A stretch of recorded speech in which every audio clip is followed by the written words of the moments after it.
Hello बच्चों, कैसे हो आप? आशा है ठीक होंगे। तो आज हम इस क्लास में जानेंगे कि उत्साह जो कविता है और अट नहीं रही जो कविता है उसमें से बोर्ड परीक्षाओं में जो कविता के आधार पर 4-5 प्रश्न पूछे जाते हैं उनको हमने कैसे करना है, ये आज हम इस क्लास में जानेंगे। तो आपको बोर्ड परीक्षाओं में जैसे कविता की 4-5 पंक्तियाँ दी हुई होंगी, जैसे ये दे रखी हैं ऐसे ही दी हुई होंगी और इनके आधार पे ये 4-5 प्रश्न पूछे जाएंगे और उन प्रश्नों का आपको जवाब देना है। एक एक नंबर के होंगे। तो चलिए शुरू करते हैं इसको। सबसे पहले हम देखते हैं इस कविता को, और ये हमने अभी पिछली जो हमारी कक्षा हुई थी उसमें हमने ये कविता पढ़ी थी। इसमें बादलों का आह्वान किया गया है निराला जी के द्वारा कि हे बादलों, काले काले घुंघराले बादलों, सुंदर सुंदर बादलों, तुम आओ और इस आकाश को चारों तरफ से घेर करके खूब सारी बारिश यहाँ पे करो। तुम बच्चों की कल्पना के जैसे हो, हृदय में तुमने अपनी बिजली छुपा रखी है और वज्र छुपा रखा है, यानी कि तुम्हारे अंदर कोमलता भी है और कठोरता भी है। तुम कवि को प्रेरणा देने वाले हो क्योंकि कवि तुमसे ही प्रेरणा लेकर के अपनी कविता की रचना करता है। तो इसके आधार पे ये प्रश्न है। पहला प्रश्न है कवि एवं कविता का नाम बताइए। सबसे पहले तो आपको पता होना चाहिए, हर एक जो कविता आप पढ़ेंगे तो उसमें ये पहला प्रश्न यही होता है आमतौर पर, कवि और कविता का नाम बताइए। तो इस कवि का नाम क्या है? सूर्यकांत त्रिपाठी निराला इसका कवि है। और कविता का नाम क्या है? उत्साह कविता है। उत्साह कविता है। दूसरा प्रश्न आमतौर पर पूछा जाता है, प्रस्तुत पद्यांश का प्रसंग बताइए, यानी कि ये जो कविता है इसका प्रसंग बताइए कि यानी कि ये कहाँ से ली गई है, कौन सी पुस्तक है, कौन इसके है, उसका शीर्षक क्या है और इस कविता में विषय वस्तु क्या है, यानी किसके विषय में बात की गई है। तो इसका जवाब हम कैसे देंगे कि यह जो पद्यांश है, पद्यांश मतलब पद का अंश यानी कविता का हिस्सा, ये जो हिस्सा है, पूरी कविता नहीं आती कभी भी बोर्ड परीक्षा में, उसका कुछ हिस्सा आता है तो उसको पद्यांश कहते हैं।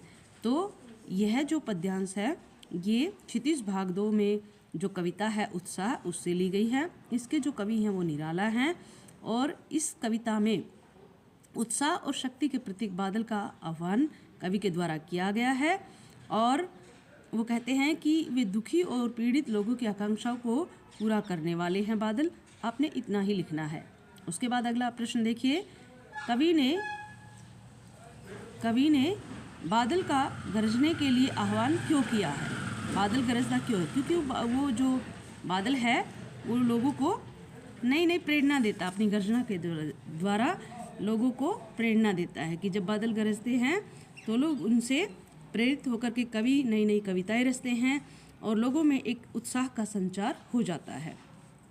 अगला प्रश्न देखिए, यहाँ बादलों को किसके प्रतीक के रूप में चित्रित किया गया है? यहाँ बादलों को क्रांति उत्पन्न करने वाले साहसी और उत्साही वीर पुरुष के प्रतीक के रूप में चिन्हित किया गया है, यानी कि क्या बताया गया है, क्या सिंबल दिया गया है बादलों को?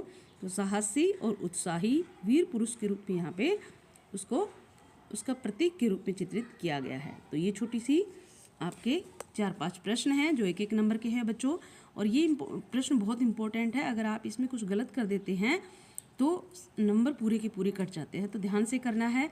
इसमें ये फिक्स होता है बच्चों बोर्ड परीक्षाओं में कि कविता के आधार पर जो 4-5 प्रश्न पूछे जाते हैं एक एक नंबर के, उसमें पहला और दूसरा प्रश्न फिक्स होते हैं, यानी कि कवि का नाम और कविता का नाम तो पहला प्रश्न होता है। दूसरा प्रश्न होता है कि वो कविता कहाँ से ली गई है, कौन उसका शीर्षक क्या है, उसकी विषय वस्तु क्या है।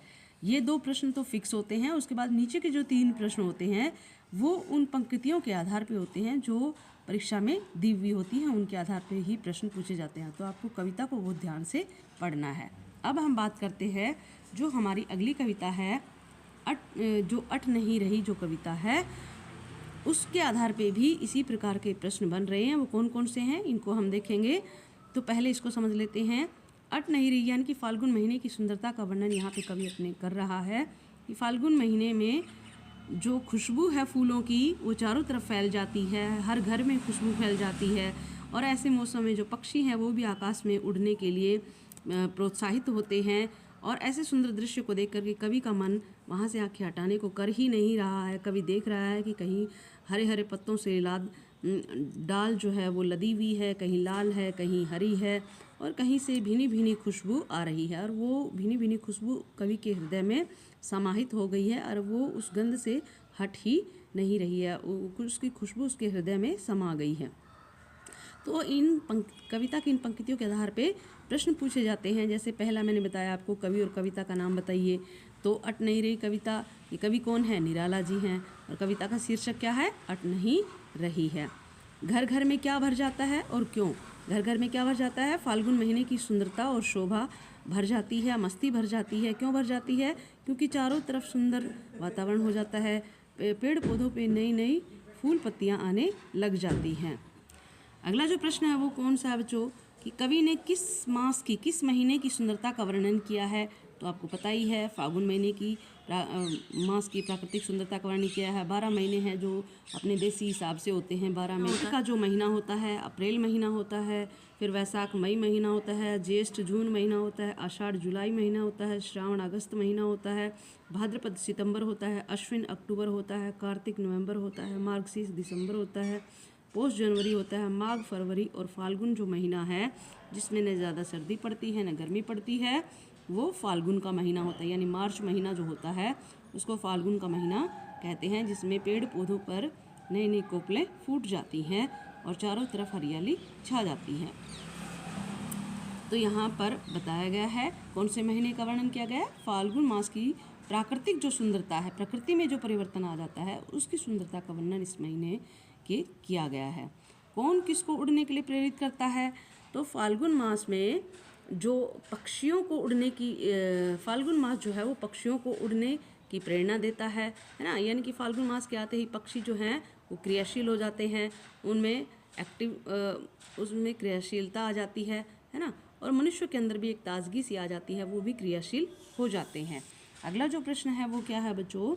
वृक्षों पर किस प्रकार के पत्ते लद गए हैं?